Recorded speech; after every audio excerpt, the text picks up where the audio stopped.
अस्सलाम वालेकुम रहमतुल्लाहि व बरकातहू। नाज़रीन, आप देख रहे हैं इत्तेहाद उर्दू टीवी में। हम आपके सामने सीनियर जर्नलिस्ट रफीक नूरी। आइए इत्तेहाद उर्दू टीवी न्यूज़ के खबरनामे में आपका खैर मुक़द्दम है। आइए देखते हैं आज के खबरों की तफसीलात। नाज़रीन, अगर आपने अभी तक इत्तेहाद उर्दू टीवी को सब्सक्राइब नहीं किया है तो बराह करम फौरी सब्सक्राइब कर लें। कोई भी अदालत ये तय नहीं कर सकती कि राम अयोध्या में पैदा हुए थे या नहीं। वीएचपी का बयान। अयोध्या तनाज़े से मुताल्लिक़ मुक़दमे की सुप्रीम कोर्ट में तवील होने पर विश्व हिंदू परिषद वीएचपी ने नाइत्तेफ़ाक़ी का इजहार किया है। वीएचपी ने नरेंद्र मोदी हुकूमत पर दबाव डालते हुए कहा है कि भगवान राम के जन्मभूमि पर शानदार मंदिर की तामीर की राह हमवार करने के लिए जल्द कानून बनाया जाए। वीएचपी के बैनुल अक़वामी सदर विष्णु सदाशिव कोकजे ने कहा है कि मजहबी आस्था के मामले अदालत के दायरे अख्तियार में नहीं आते।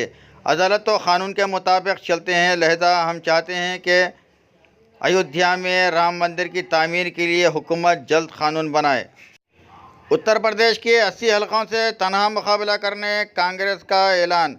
समाजवादी पार्टी और बहुजन समाज पार्टी की जानिब से मफाहमत करते हुए उत्तर प्रदेश के 78 हलकों से इंतखाब लड़ने के ऐलान के बाद कांग्रेस ने रियासत उत्तर प्रदेश के 80 हलकों से तनहा मुकाबला करने का ऐलान किया है। आज पार्टी के सीनियर क़याद गुलाम नबी आज़ाद ने मीडिया से बात करते हुए कहा है कि हम उत्तर प्रदेश के 80 हलकों से तनहा मुकाबला करेंगे और पार्टी इसके लिए पूरी तरीके से तैयार है। उन्होंने बताया कि साल 2009 के इंतखाबात में उनकी पार्टी ने रियासत उत्तर प्रदेश में शानदार मुजाहरा किया था। उन्हें याद दिलाया कि उस वक्त भी उनकी पार्टी ने तनहा ही इंतखाबात में हिस्सा लिया था। इस मरतबा भी कांग्रेस तनहा इंतखाबात में हिस्सा लेते हुए ज़्यादा से ज़्यादा नशिस्तें हासिल करेगी।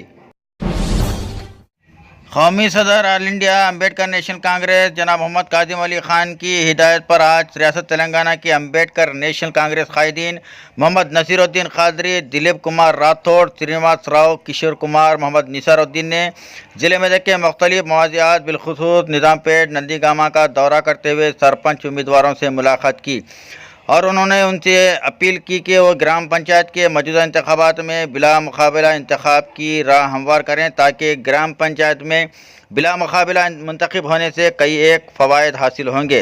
मोहम्मद नसीरुद्दीन कादरी ने इत्तेहाद उर्दू टीवी को बताया कि मौजूदा ग्राम पंचायत इंतखाबात में बिला मुकाबला इंतखाब के सिलसिले में अम्बेडकर नेशनल कांग्रेस की जानिब से शऊर बेदारी मुहिम का आगाज़ किया गया है।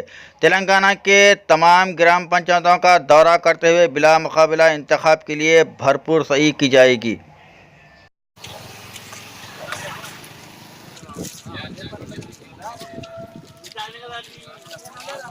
बाबा साहेब अंबेडकर गारू जिंदाबाद अंबेडकर गारू बाबा अंबेडकर साहेब गारू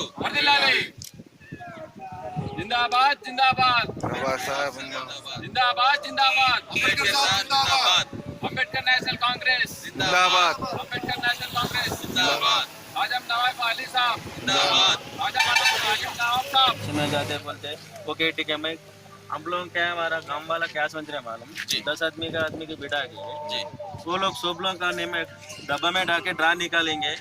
इसका है तो उसका वो भी अच्छा है वो यार। बोले तो 3-4 आदमी ऐसा नहीं सुने। देखो सर, मैं एक बात बोलता हूँ, जो आप जैसा बोले 3 आदमी नहीं सुन रहे, 7 आदमी तो सुन रहे। 7 आदमी को ठहरा करो जो क्यों उन्होंने डेवलपमेंट चाहते हैं। 3 आदमी नहीं चाहते अपना होदा देखने को देख रहे, वैसे आदमी को आपका जो गाँव है वो डेवलप होना है। अपन सरपंच इलेक्शन लग रहा है, कहीं को अपना डेवलपमेंट करना है। Village development important. देखो सर, इलेक्शन इंपॉर्टेंट का विलेज डेवलपमेंट इंपॉर्टेंट। आप तो सरपंच रह चुके हैं, 2.5 लाख रुपए से ज्यादा गवर्नमेंट फंड्स पूरा 5 साल का भी 15 लाख नहीं होते। नहीं होता। हमारा मालूम है ना, इतना अच्छा चांस एक बार 15 लाख आ रहा, फिर एमएलए में फंड्स आ रहे, 25 लाख दे रहे फिर 10 लाख से एमपीएलए से मिल रहा, 15 लाख से दे रहे। इससे ज्यादा और डेवलपमेंट क्या होगा गांव का बोला। ये करो सर, కొత్త పంచాయతీలు ఏదైతే ఏర్పడ్డాయో ఐటీకి అయితే కంపల్సరీ అప్పడాలి, వాళ్ళు కంపల్సరీ పెట్టుకోవాలి. ఎవరైనా 25 లక్షలు వచ్చేస్తుంది వాళ్ళు 15 లక్షలు అంటే 5 పంచాయతీలకు 75 లక్షలు వచ్చింది కదా. ఇప్పుడు మంచి అవకాశం ఉంది అన్న మనకి. ఎంత ప్రయత్నం చేయాలో అంత ప్రయత్నం చేస్తాం మనం. ఎందుకంటే నల్గొండ అటు చాలా తిరిగేసి వచ్చింది. కాజం అలీ ఖాన్ గారి ఆశయాలు नवाब खाजम अली साहब जिंदाबाद। नवाब खाजम अली साहब जिंदाबाद। जय अम्बेडकर। जय भीम।